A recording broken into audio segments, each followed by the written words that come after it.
Good morning, everyone.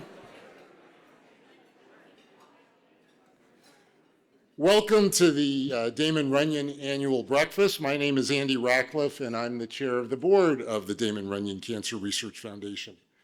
For those of you who joined us in the past, you'll notice a major difference in this year's program. Today, we're honoring an incredibly accomplished scientist rather than a business person.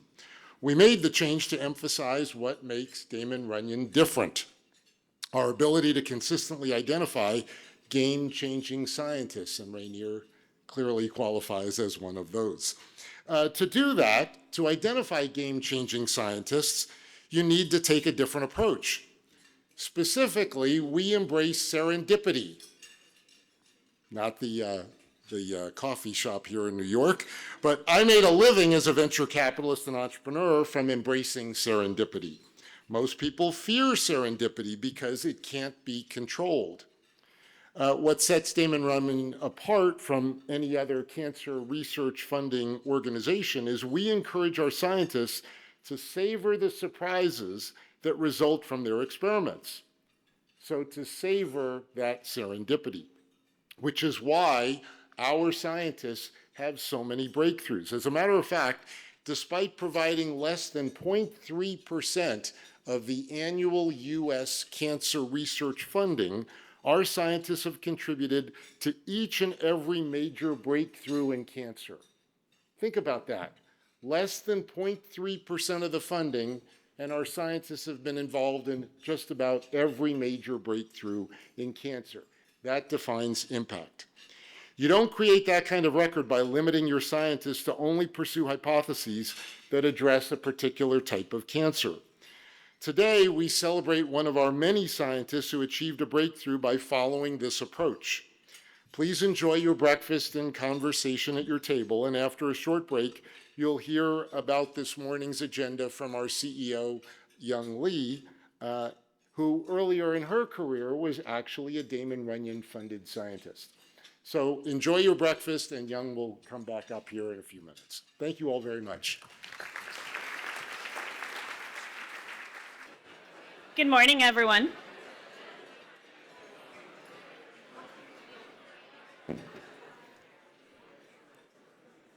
Good morning. I'm Young Lee, the president and CEO of the Damon Runyon Cancer Research Foundation. I'm truly honored to welcome you to our annual breakfast. We look forward to an inspiring program. Today, we honor an extraordinary scientist and Damon Runyon alumnus, Dr. Rainier Brentjens, who is a pioneer in the field of immunotherapy called CAR T-cell therapy. He was among one of the first to demonstrate that a patient's immune cells could be trained to target their cancer cells. We have all been touched by cancer, whether as patients or caregivers or supporters of loved ones. Many of us have unfortunately experienced the fear and uncertainty that surrounds a cancer diagnosis. Cancer is an incredibly complex and unforgiving disease that does not discriminate. The odds are that 1 in 2 men and 1 in 3 women will receive a cancer diagnosis in their lifetime. These are scary statistics. Thanks to research, we have made incredible progress, and the cancer survival rate has improved 33% in the past 30 years.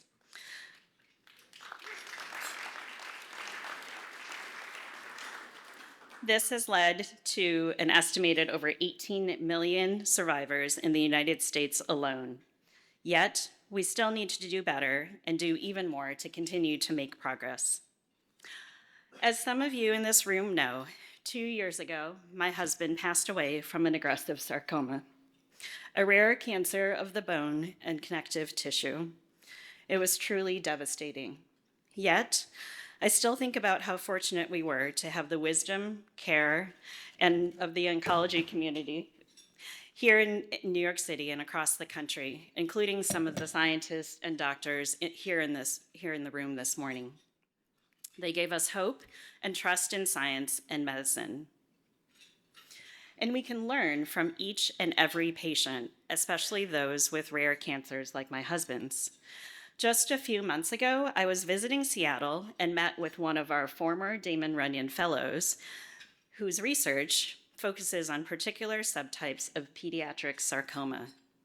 We quickly determined through our conversation that there was the possibility of gaining new and useful data from the banked tissue from my husband's cancer.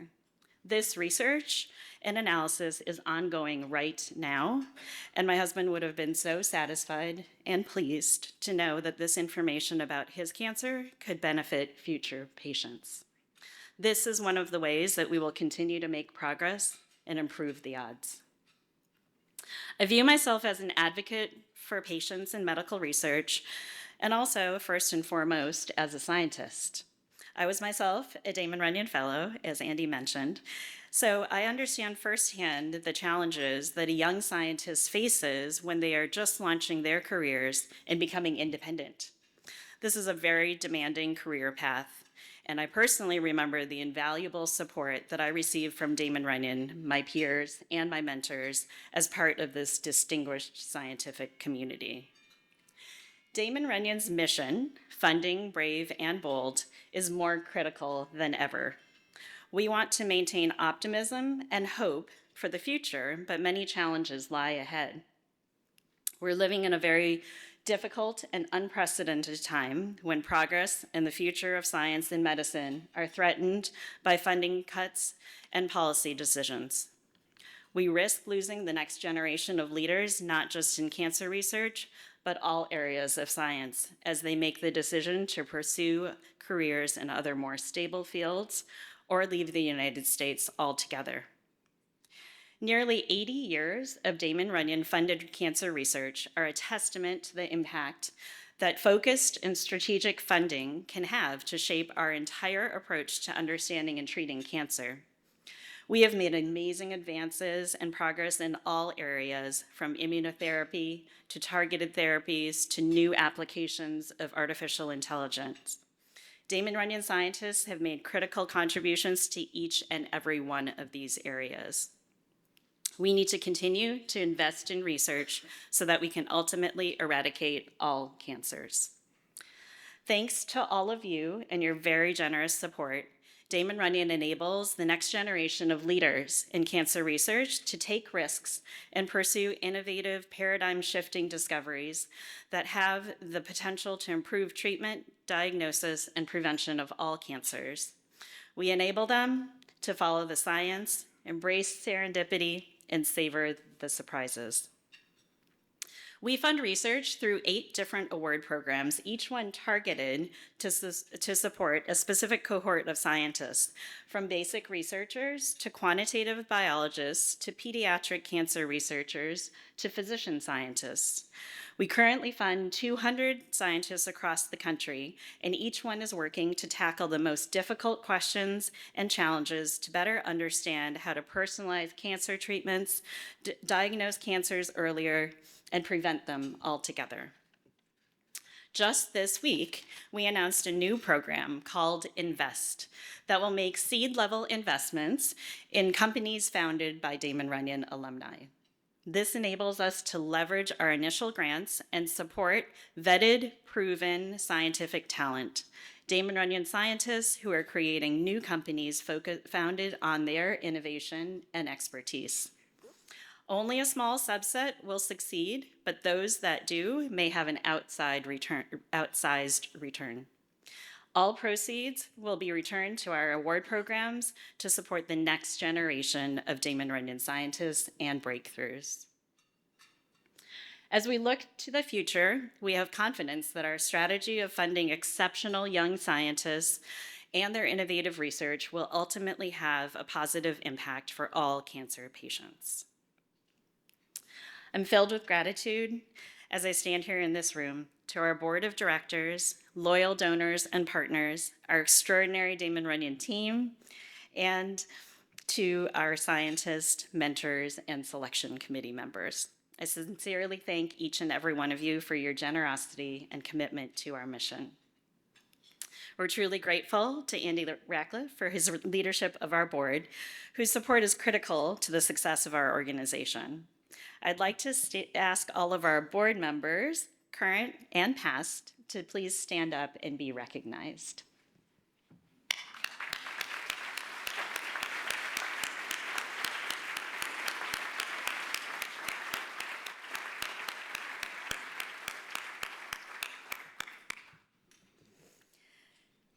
We are inspired by our Damon Runyon scientists, present and past, and the work that they do each and every day represents promise for future breakthroughs.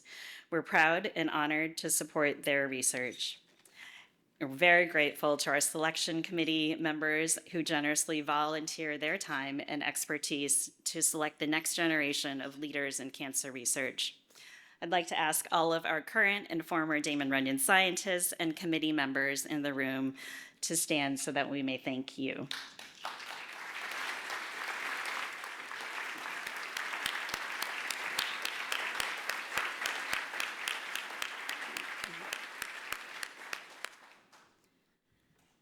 Since our founding in 1946, we've funded over 4,000 scientists, and so the people in this room represent just a small percentage of the scientists in our community, and so we're incredibly proud of all of the work that they have done and what they have accomplished. Before we celebrate our distinguished honoree, we're delighted to have the opportunity to hear from several of our scientists who will share their work with you today. It's my pleasure to introduce our first speaker this morning, Dr. Lachelle Weeks.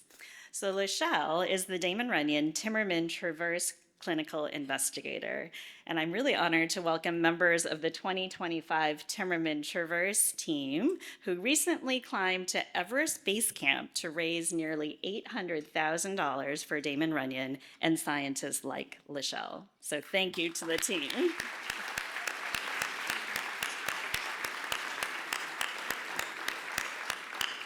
And if anyone is interested in climbing Mount Kilimanjaro in February of 2026, there are some spots open on the team, so just let us know. It's an amazing opportunity to support cancer research. So Dr. Lachelle Weeks is a physician scientist in the Department of Medical Oncology at Dana-Farber Cancer Institute and assistant professor of medicine at Harvard Medical School. Dr. Weeks counsels patients who have clonal hematopoiesis, a precursor of blood cancers, such as myelodysplastic syndrome, or MDS, and acute myeloid leukemia, or AML. She will tell about her research focused on identifying risk factors for developing clonal hematopoiesis, understanding clinical and molecular features that predict risks of progression to avert malignancy, and designing therapeutic strategies for prevention. Please join me in welcoming Dr. Lachelle Weeks to the podium.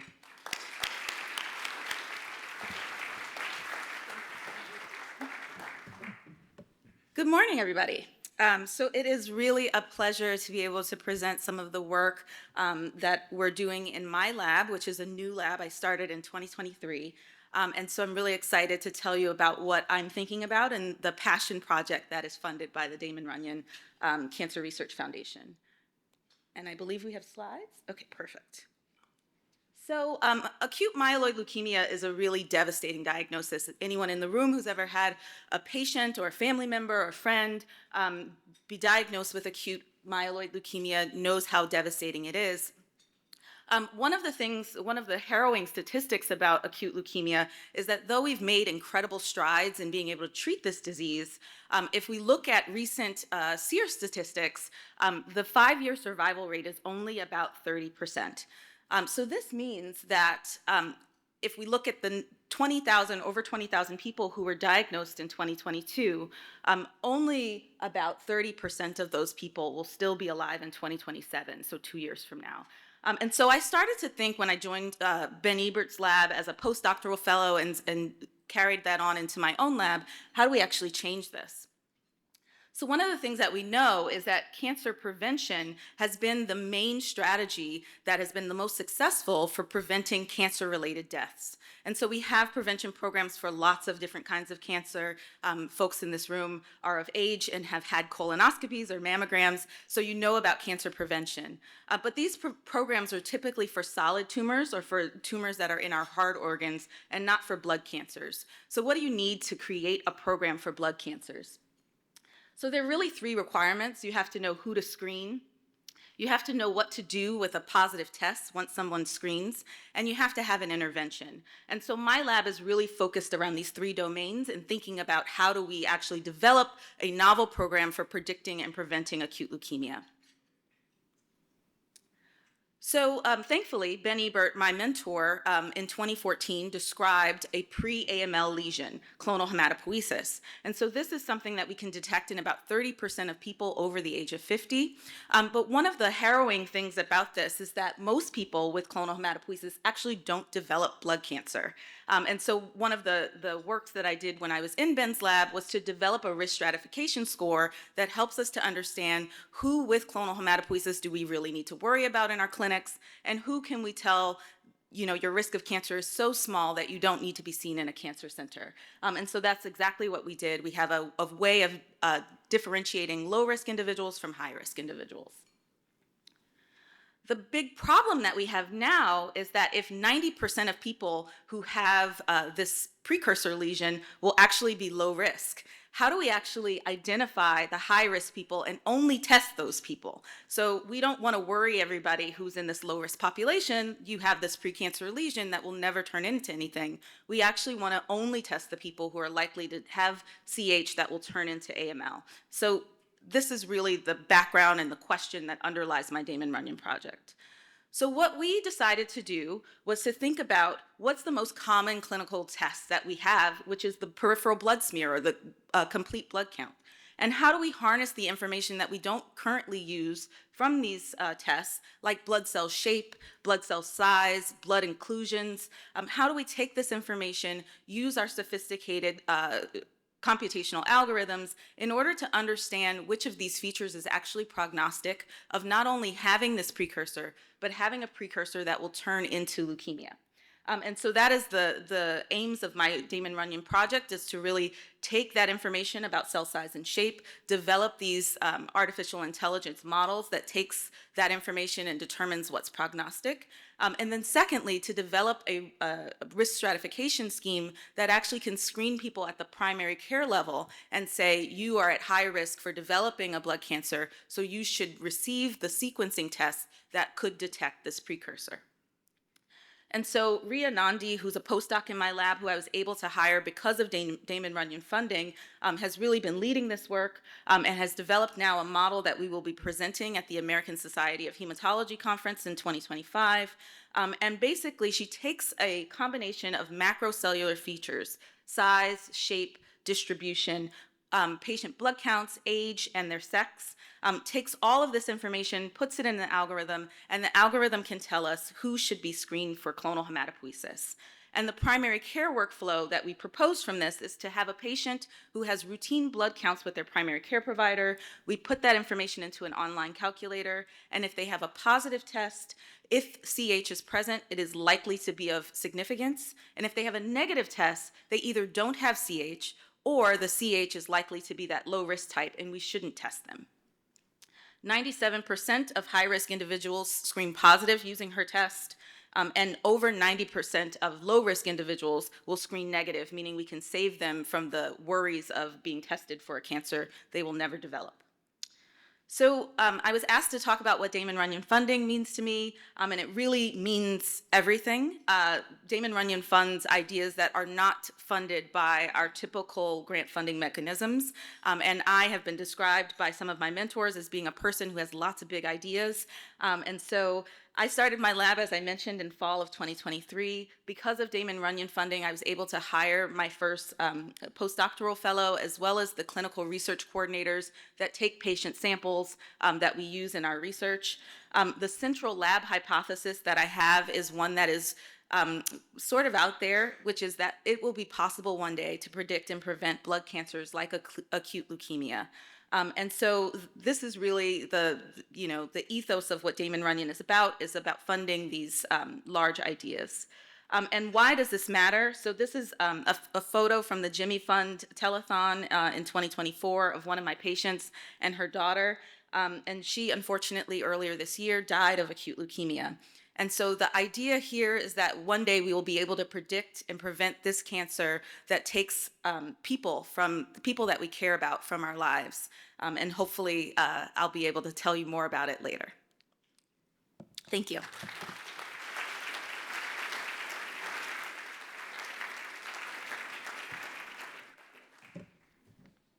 Thank you so much, Lachelle, for sharing your work with us. And we are excited to see where it all goes and look forward to hearing your results very soon. Next up, we have another scientist who is Dan Pulliston. He is the Bakewell Foundation Damon Runyon Ratcliffe Innovator. And Daniel is an assistant professor of oncological sciences and a member of the Precision Immunology Institute at the Tisch Cancer Institute at the Icahn School of Medicine at Mount Sinai. His lab seeks to understand how tumor cells fuel their metabolism. He's using novel approaches to explore human cancer with the goal to identify ways to limit uncontrolled tumor growth. Please join me in welcoming Dr. Dan Pulliston to the podium.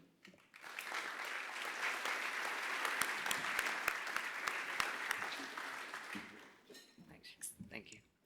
Good morning, everyone, and thanks so much for kindly inviting me to speak. So in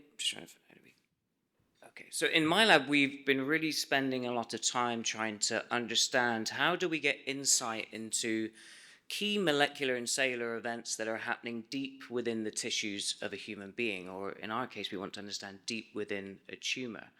And we can do that really routinely in a mouse. We can give a mouse a therapy, and we can look an hour or a day or a week after we've given that drug and see how that tumor is responding to that therapy. But doing those same kinds of experiments in a human is just beyond our capability. So we started to think, is there a way that we could ever have the best of both worlds and do the same kinds of experiments that we can do in a Petri dish or in a mouse, but do it in living human tissues? And we reason that such a system should have some key criteria. It should recapitulate the normal physiology of the tumor. It should give us access to the tissues, and this is really the important point.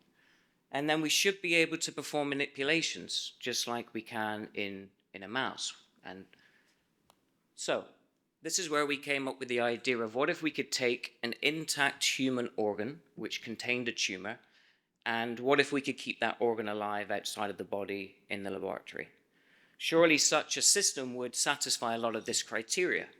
Right? We now have access to the tissue because the organ is just in front of us in the lab, and we can make manipulations because we can put things through that organ in a much more easy way than we would have to do to a living person. That would require an expensive clinical trial. So this is what we set out to do with support from Damon Runyon and the Bakewell Foundation. And over the last couple of years, we've really been trying to understand how we take very sick, intact human organs and keep them going in the laboratory. We source our organs from patients who need transplant to treat their cancer. So typically this will be liver cancer patients. And we went to the surgeons and the pathologists at Mount Sinai and said, instead of discarding these organs, please may you give them to us and can we take them back to our lab?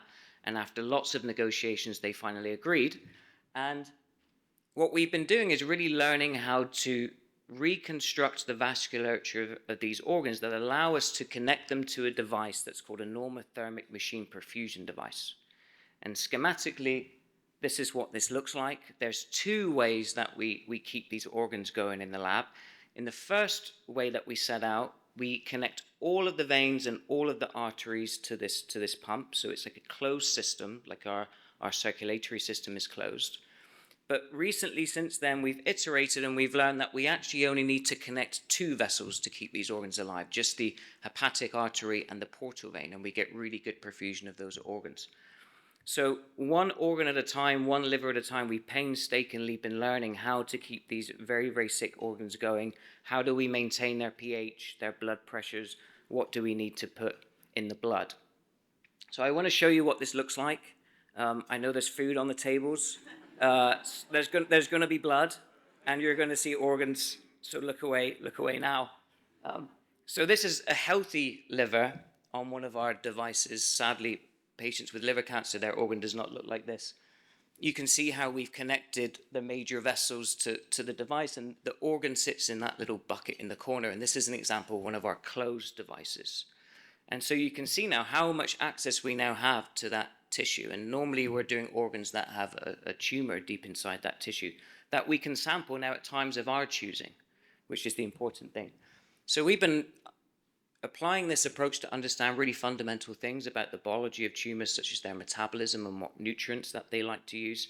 But we think beyond that, that this could be a really useful system to understand new things about cancer therapeutics.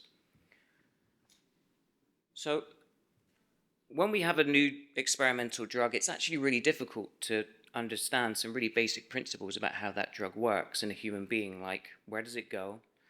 Where in the tumor can it get to? What cells does it target? And in those targeted cells, what is happening to the biology of those tumor cells in the early hours and days after we've given that therapy? These things are hidden from view for the most part because we don't have access to a patient's tumor whenever we want. We might get a biopsy some weeks later, but all of the action has happened a long time ago. But with this system, we think we can start to do some of these important experiments. So the example I'm going to show you is we've been trying to understand some important things about lipid nanoparticles, which is in development across the globe in pharma, in academia, to treat cancer, in large part because we think these small particles can be really efficient potentially at delivering drugs to tumors. But there's key things. This is the same technology of some of the COVID-19 vaccines, right? A small particle that delivers an mRNA into the tissue. It acts as an instruction to make a protein, in that case, a protein from SARS-CoV-2. But perhaps we can deliver mRNAs to tumors that can modulate their activity. But there's some key things we don't know about LNPs. We don't have a great understanding of where they go in humans. And we also don't have a fantastic understanding of when you deliver an mRNA to a human tissue, how long can that stick around for and make a protein that might mediate a therapeutic effect? So we designed some fun experiments to try to begin to understand these things.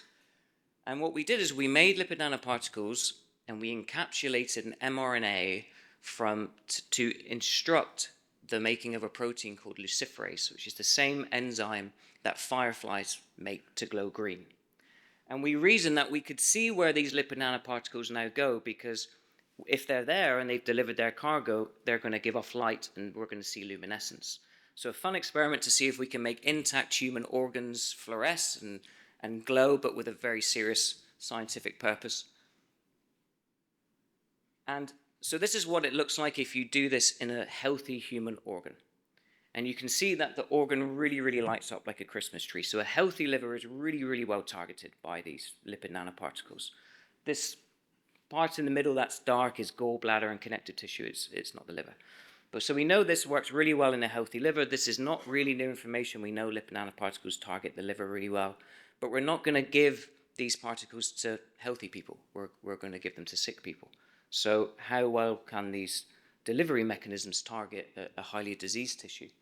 So what we did is we took organs from patients who had liver cancer, and we did the same experiment. We delivered these particles to see how well they could deliver this cargo. You can see in the bottom picture this patient's tumor on the anterior view poking through the surface of the organ. And we see a very different picture when we now do this in a highly diseased tissue. We see large areas of the organ that are now not well targeted, including regions where we find the tumor. So this is just a small amount of evidence to say, if we want to use this as a delivery mechanism for drug delivery to tumors, that we might need to think of more ways to optimize these particles for targeting. But more broadly than that, we think this is a way that we can understand important things about new experimental drugs. And we can do it in a much more high throughput way without first putting them into patients requiring expensive clinical trials. So thank you for so many people in this room, everyone at Damon Runyon and the Bakewell Foundation for supporting us, because without your support, this would never have gotten off the ground. And we really hope that one day it can have an impact for patients. So thank you very much.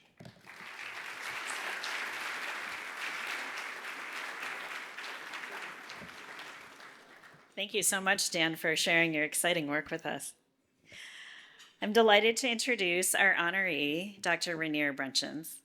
Dr. Brunchins is Deputy Director, Chair of Medicine, and the Catherine Ann Gioia Endowed Chair in Cancer Medicine at Roswell Park Comprehensive Cancer Center in Buffalo.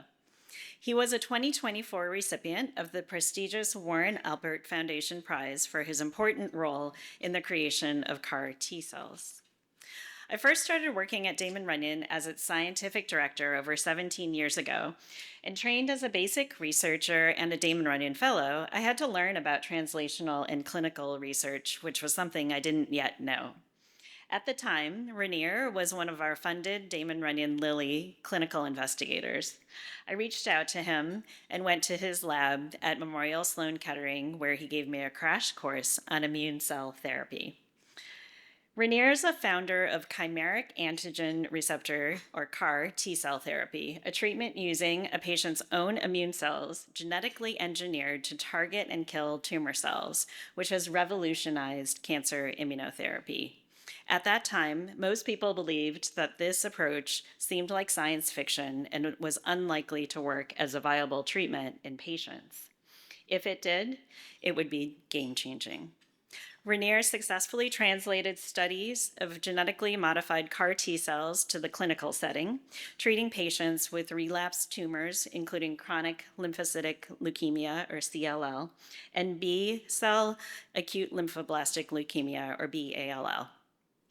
Ongoing research in his laboratory is focused on the further development of modified CAR T cells designed to overcome the hostile immunosuppressive tumor microenvironment. His lab is modifying this technology to target additional tumor antigens expressed on other malignancies, including solid tumors. Since the first patients received CAR T cells in 2011, research aimed at better understanding T cell function and developing novel cell therapies has skyrocketed. There are now 7 FDA-approved CAR T therapies and many more in the pipeline. Most excitingly, those first patients have been declared cured of leukemia after more than a decade in remission. Thank you, Rainier, for all of your work, and please welcome Rainier to the stage.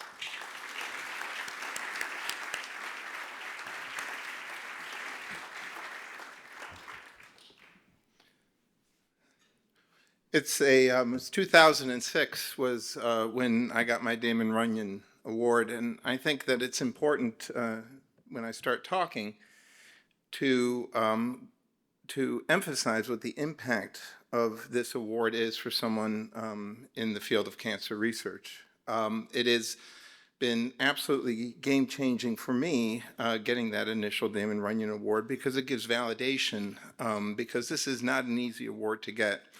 And if you get an award like this, a lot of awards follow and a lot of grant funding follows, just because you're tied to the fraternity that is Damon Runyon. Now, I must say that I'm a little bit nervous, because for 2 reasons. Young asked me to speak for 10 minutes, and anybody that knows me, including my wife who's glaring at me right now, knows that 10 minutes barely gets me through the introduction. The second handicap that Young placed on me was that I couldn't have slides, unlike the junior people who clearly can just bring. So I have no use for this.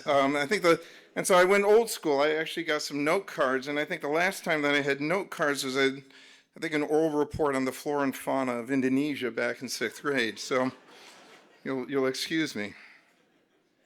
So the Damon Runyon Award, 12 Nobel laureates are Damon Runyon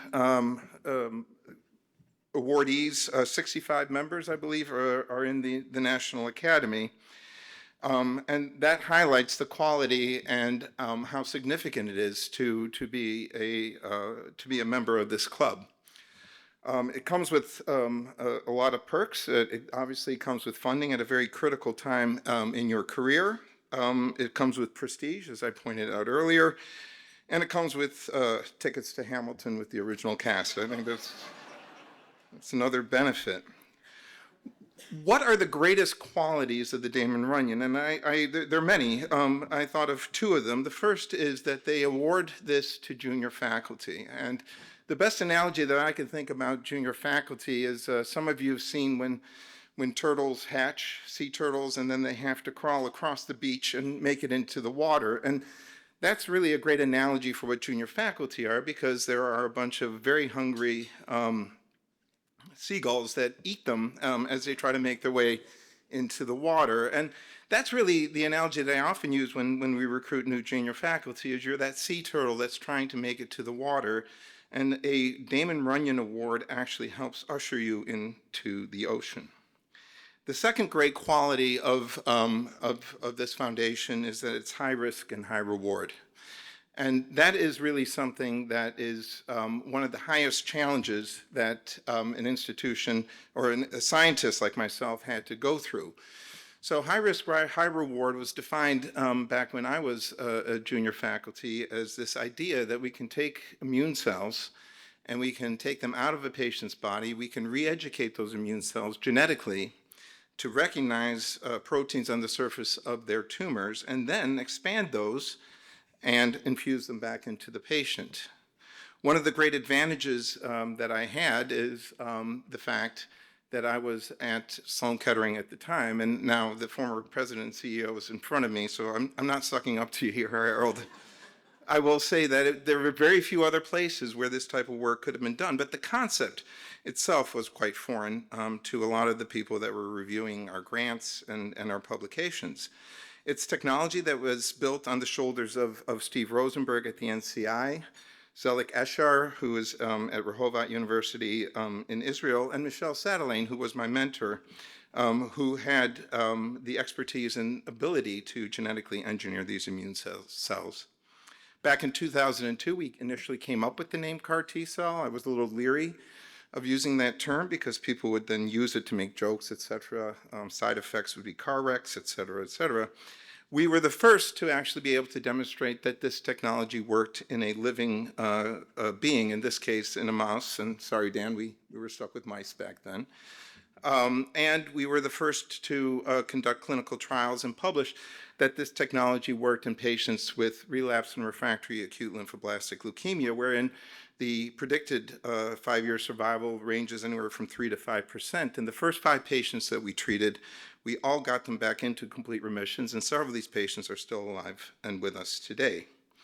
As Young pointed out, there are now 7 FDA-approved indications for CAR T-cell therapy, all of which, unfortunately, or fortunately, are in blood cancers. And really the challenge that we have now moving forward is to move this to much more common solid tumor malignancies, colon cancer, breast cancer, prostate cancer, and so on. When we started, there were maybe 5 to 10 labs in the world that worked on CAR T cells. Now there are so many self-proclaimed CAR T cell experts that I've never heard of, and there are over 200 companies that are involved in the field of CAR T cells. We are in the process of moving this technology to solid tumors. There's a lot of science behind that we didn't know when we started out. We came up with a new platform, we call them armored CARs, so we're guilty of using the CAR technology, which are designed to overcome the tumor microenvironment and overcome some of the issues that we see with solid tumors. So my wife is not yet glaring at me, so I have a few minutes left. So I thought, and so this is a concept that really ballooned over my career, which is obviously I'm very fortunate to have been part of this story, from something that was really considered fringe to something that is now routine. And FDA approved, and hopefully has a very high ceiling. So I thought of, just to finish up, a few points, and doing what I've done has actually been a very humbling experience. And so I thought I would give you guys some of the keys to my success, and I whittled it down to 4. The first of which is mentorship. Mentorship is something that is extremely emphasized by Damon Runyon. You're as good as the team of junior faculty and mentorship. And I've been very fortunate in my life to have multiple mentors, whether it was my parents. My father was a physician scientist who unfortunately passed away from cancer at an early age. Then I was actually very fortunate to have a PhD mentor who always called my data equivocal, which is, for those of you not familiar, that's not a good thing. Then Michelle Sadelain, who was my mentor and was big cause and big reason why I'm up here today, who helped introduce me to translational clinical research. And I would emphasize to those of you who are in the audience here who are in the science field, mentorship never ends. And so I'm very happy to point out that my most recent mentor is Candace Johnson, who at Roswell Park, the CEO and president, who is here with us today. Mentorship is something that you should always continue to strive, no matter what your age. Partnership is the second quality that I think is very important. I've been very fortunate to have an assistant, Annalisa Wills, who's been with me for 14 years, and my success is very dependent on her. But more importantly, my lovely wife, the mother of my 3 kids, a very accomplished academic clinician in her own right at Columbia Presbyterian Hospital. My negligence as far as raising my kids was compensated by Tricia, who's here with us today. Thanks to her, the mortgage gets paid. Thanks to her, the kids' tuition got paid. And thanks to her, our kids are now all vaccinated, right? Just checking. The third quality is an intangible quality, which is luck. And I think that was talked about earlier today. In the Brunson's family, we don't have luck. We have what we call Mr. Magoo. And if those of you familiar with the cartoon character, Mr. Magoo, that's my form of luck. And luck is intangible. All we can do with luck is to recognize it when it falls on our laps, to harness it, and to capitalize on it. And I could regale for hours about the number of times that I've been lucky. And then the final quality is philanthropy. And that's where Damon Runyon fits in so beautifully. In my travels around the world over the years, I found, much to my surprise, how uniquely American philanthropy is. I'm sure someone wrote a book somewhere to explain why that is, but philanthropy is one of the reasons why America is the shining city on the hill when it comes to scientific research. There is, of course, NIH funding, at least for the time being, but it's philanthropy that allows us to do what we do and to translate work so that our patients do better. And the Damon Runyon is a great honor for me to espouse on how wonderful the money that is donated to this foundation, what it translates into, and what it does for our patients. I'm very fortunate, in addition, to have Ken Ottenbright and Jeff Berman, who for 20 years, one more reason to absolutely love the Canadians is the Terry Fox Foundation, which after Damon Runyon made it possible for us to do what we do. They raise money in New York City every year, and for at least 20 years, I was the beneficiary of that fundraising. And then, again, our folks here also here today, Cindy Eller and Kate Camming, who help raise funds at Roswell that will allow us to continue to translate our work from the laboratory into the clinic and allow us to continue to develop novel therapies that will improve patients' lives. One of the important things that philanthropy brings for me is the fact that you have the opportunity, when philanthropic funds help move your science forward, to go back to those people that have donated their funds, gone on runs in New York City on a Saturday morning, and donated funds for career development, to be able to stand up in front of them and say, this is what your money brought. And so it's my greatest honor to be able to say there are people alive today that would not be alive today had it not been for the generosity and the excellence of the Damon Runyon Foundation. And so I think with that I will leave. I will shamelessly plagiarize Josh Allen, quarterback for the Bills, by ending by saying, be good, do good, cure cancer, and go Bills. Thank you.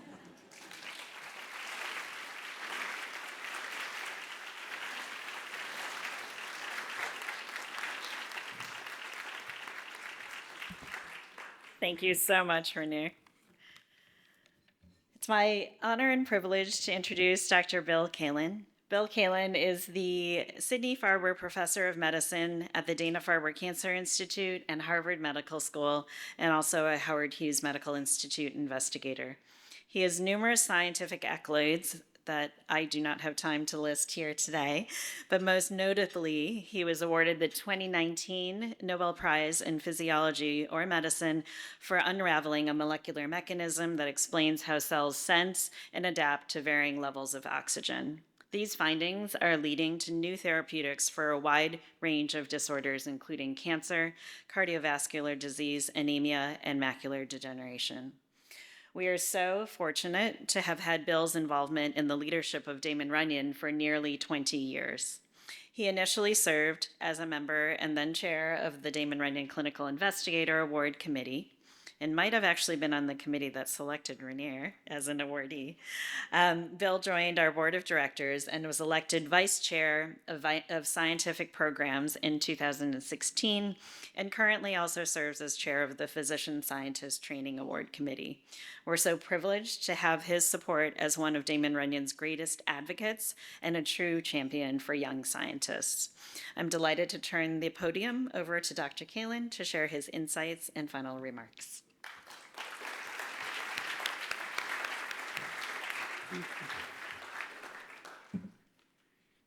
Well, thank you very much, Young, and thank all of you. I know your time is very valuable, so I want to thank you for being here. In years past, I would have said thank you for your support, and truth be told, of course, that was code for thank you for your generous financial support. I still include that, but I'm going to ask also for two more things, and that is your political support and, frankly, some morale support, because I think there's an elephant in the room issue, which is what's happening to science in the United States right now. I'm going to report to you from the trenches. Now, I know we all get news from different places, but this is the one thing I've lived and know about, so I'd like to share with you a few reflections. So the first is, I was really tempted to wear this Harvard bow tie in solidarity with my colleagues at Harvard Medical School, at Harvard University, who have had their grants summarily terminated, including many of my colleagues who work on cancer. Now, if you're wondering, so far the hospitals that are affiliated with Harvard have been spared, so knock on wood, I haven't been affected yet, but that could change tomorrow. I'm not going to wear the bow tie, however, for several reasons. I have three brothers who are all lawyers, and they assure me if you show up for jury selection wearing a bow tie, you will never be selected because no one trusts somebody who's wearing a bow tie. I hope I haven't offended too many people in the room. So I'm not going to wear the bow tie because I want you to listen to what I have to say. So I'm in the hypothesis business. I'm a scientist. I'm in the hypothesis business. So my first hypothesis is that no one in this room can remember a time where the United States did not lead the world in science and engineering. It's ingrained in all of us. We take it for granted. It has served us extremely well, economically, medically, militarily, and otherwise. It spawned these great innovation industries that are largely centered in the United States. Think about biotech, aerospace, et cetera, et cetera. So it might be hard for many of you to believe that this wasn't always true. In fact, 100 years ago, this was decidedly not true. 100 years ago, for example, Germany was so dominant that the de facto language of science and medicine and engineering was German. In fact, when I was attending public high school in Fairfield, Connecticut in the 70s, I was told, understandably, that if I wanted to go to medical school, I had to study German, which I did, not very well, by the way.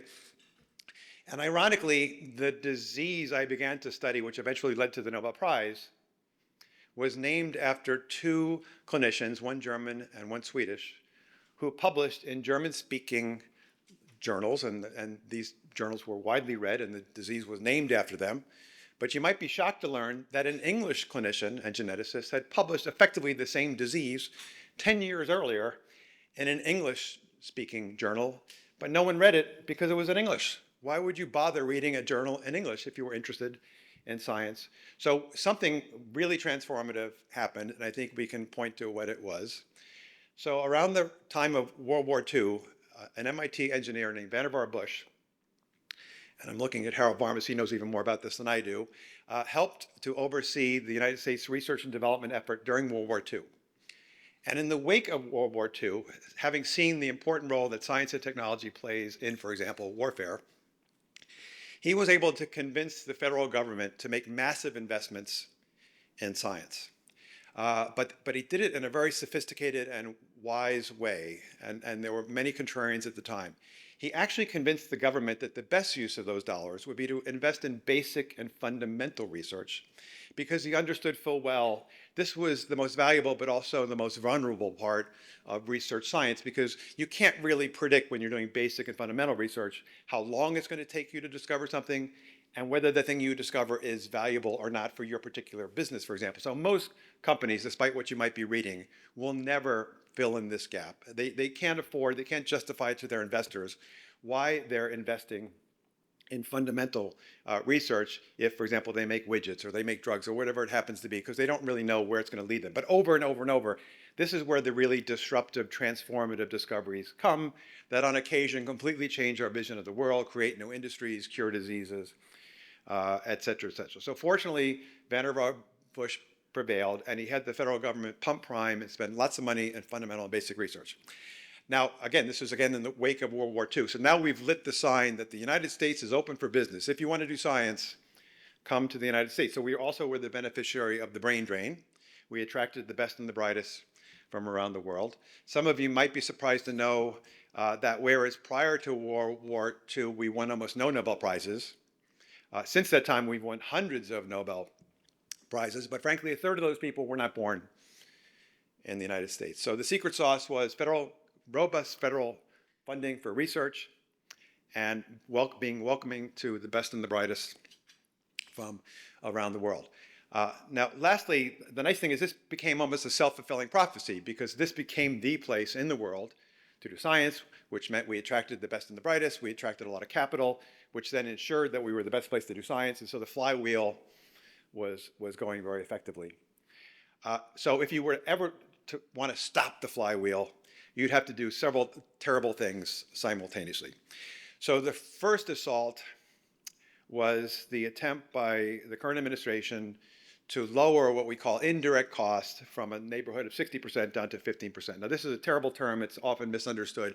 What is this? This was Vannevar Bush's vision that there's a lot of non-scientific cost that go into doing science, whether it's bricks and mortar, utilities, custodial services, et cetera, et cetera, et cetera, et cetera. So that 60 cents on the dollar was meant to provide the infrastructure for doing the research, and he realized that would create a playing field where others, including philanthropic organizations, could come in and have their dollars go exclusively to do the science, because they weren't keeping the light bulbs on, et cetera, et cetera. So the first attack was, let's just capriciously lower and arbitrarily lower the indirect cost rate. Now, we could quibble whether it should be 60% or 57%, but these are real costs, and don't let people tell you otherwise. In fact, every research institution that I know, including mine, still loses money on research despite these subsidies from the federal government. The next thing you would start to do is arbitrarily start attacking some of the universities where this work takes place. It started with Columbia. It moved to Harvard. I'm told the University of California system is next. And by the way, not surprisingly, a lot of our Damon Runyon scientists are at these institutions. Then you would want to further demoralize science by proposing a budget which would slash the NIH budget by 40%. And the National Science Foundation budget by over 50%, and those are the numbers. So again, depending on where you get your news, these are the numbers. Now, thankfully, these numbers hopefully won't stand, but it's the messaging as well, because I can't tell you enough how bright young people hear every one of these messages. They can read the handwriting on the wall, and that sign that said we were open for business, for science, is at risk of being turned off. And then on top of it, you have this terrible messaging about immigration. Young people from around the world are questioning whether the United States is a safe place to work, a welcoming place to work, and whether science will still be done in the United States. Like many labs, I have about 12 scientists in my lab. Only 2 of them were born in the United States. And it broke my heart when one of my trainees, who's a young mother, said she's afraid to go to the supermarket to get diapers for her kids because she's afraid if she forgets her immigration papers, she's going to be picked up by ICE and arrested or fined. And believe me, all the trainees in Boston saw what happened at Tufts with this young student. And then the icing on the cake here is we've replaced expertise at the NIH and the CDC. You might have seen the headlines. We just sacked the entire CDC vaccine committee. We replaced the Board of Scientific Advisors at the NIH, which I served on many years ago, with one person of questionable qualifications. So they can see the madness. So we have to right the ship here. As I told you, we all take for granted that we've lived in a country that leads the world in science and engineering. I frankly don't want to live in a world where the United States doesn't lead in science and engineering. I don't want to live in a world where, for example, our adversaries have more sophisticated weapons than we could possibly defend ourselves against.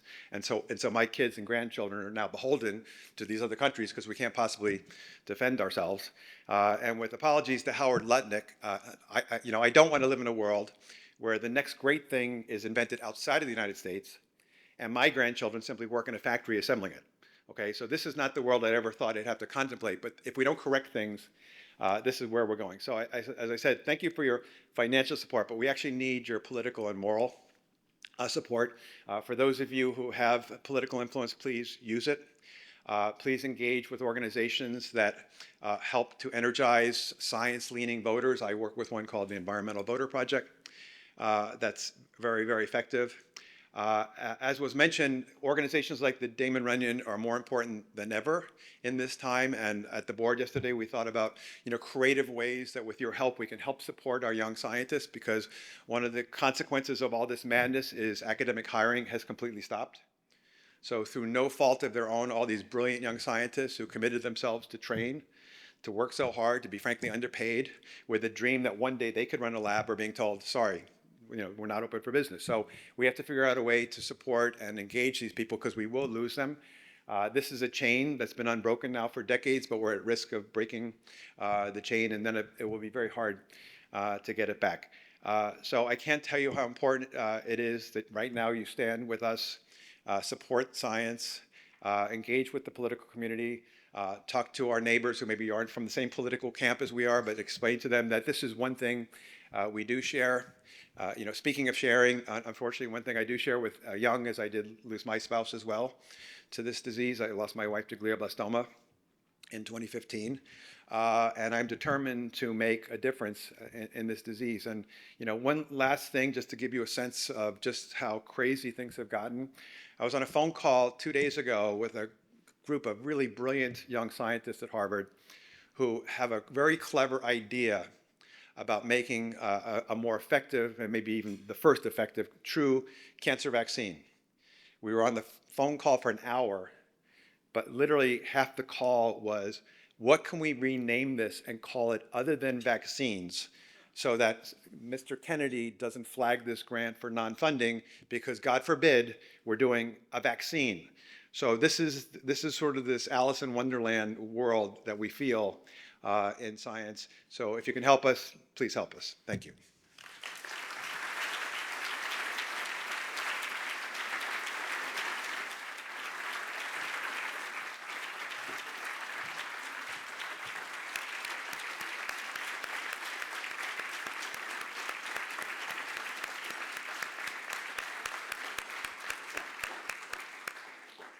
Thank you very much, Bill.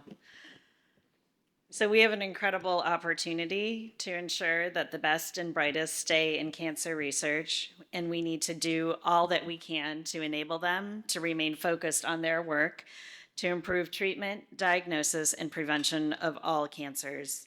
Your generosity allows us to increase our support and impact at this critical time. This year alone, Damon Runyon committed over $21 million to these brave and bold scientists, the future leaders of their fields. I'm glad to announce that through today's event, we've raised nearly $1.2 million. And so thank you all so very much.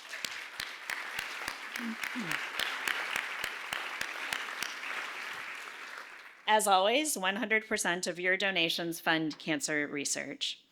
I want to thank again our amazing scientific speakers this morning, Dr. Weeks and Dr. Polston, and of course, our honoree, Dr. Rainier Brunshans. We're so grateful for all of the work that you do, and it really makes a huge difference and an incredible impact. And so we're very proud to have supported your work and to continue doing so. We're immensely grateful for all that you do and for your dedication to this next generation of scientific leaders. So, before we conclude our program, we have two very special things. As all of you may realize, Damon Runyon has a long history and connection with Broadway, and so one of the ways that you can support Damon Runyon is by purchasing Broadway tickets through our theater service. And so, Shruti, if I can have you come up on stage and help me with this one. Joining us is our auctioneer for this morning, Shruti Nayak. She's going to draw a card for our winner of the Broadway tickets raffle. All right. Okay, and the winner is Leo Petrovsky, something like that. Am I close? Okay, great. Congratulations.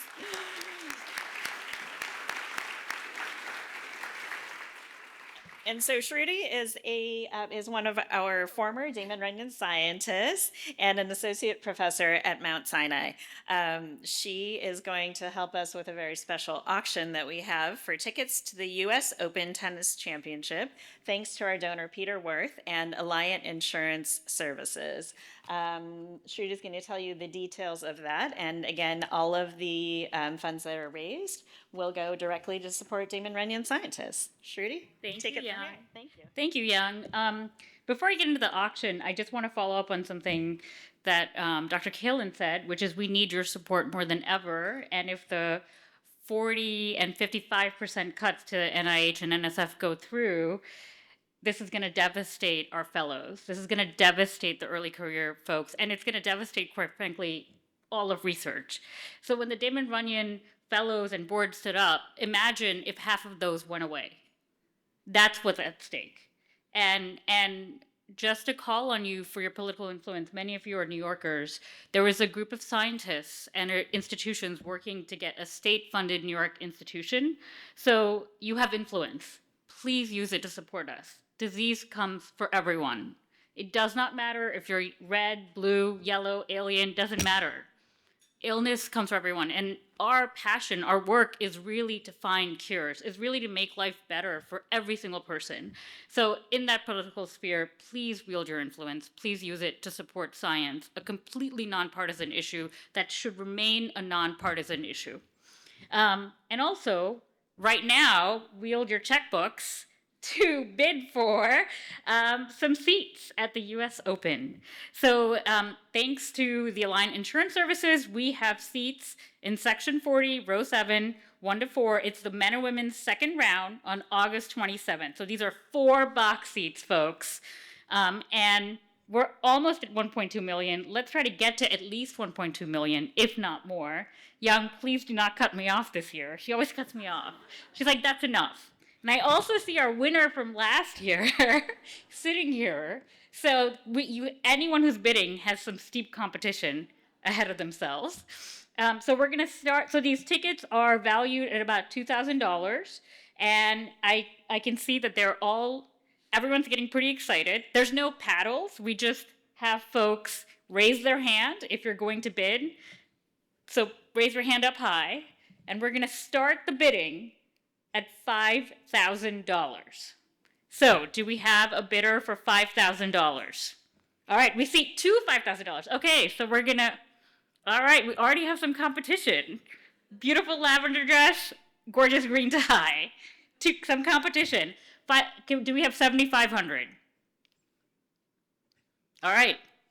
Come on, 7,500. How about 10,000?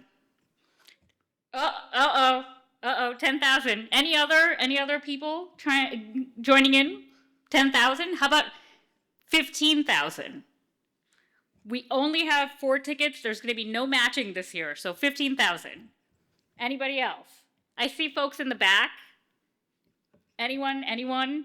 15,000. How about let's raise it to 20,000? Any takers this year? Come on, folks. We need your help this year. 40% cuts. 40% cuts to science. This is the year where we need people to raise hands. Any 20,000? All right, 15,000 going once to the same winner as last year. Going twice. Sold. Thank you so much.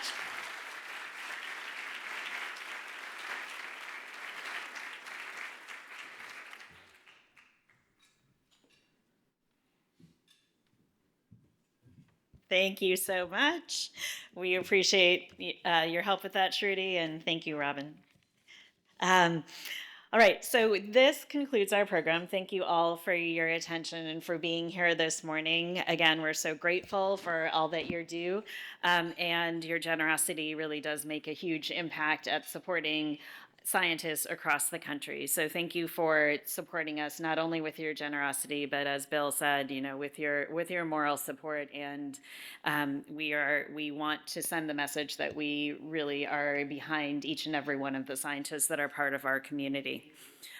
If you were inspired by our program and would like to support the next generation of brave and bold scientists, there is a QR code that's on your program, and you can scan that and contribute, and we appreciate everything that you do. Thank you again for your generosity and support, and please enjoy the rest of your day. Thank you.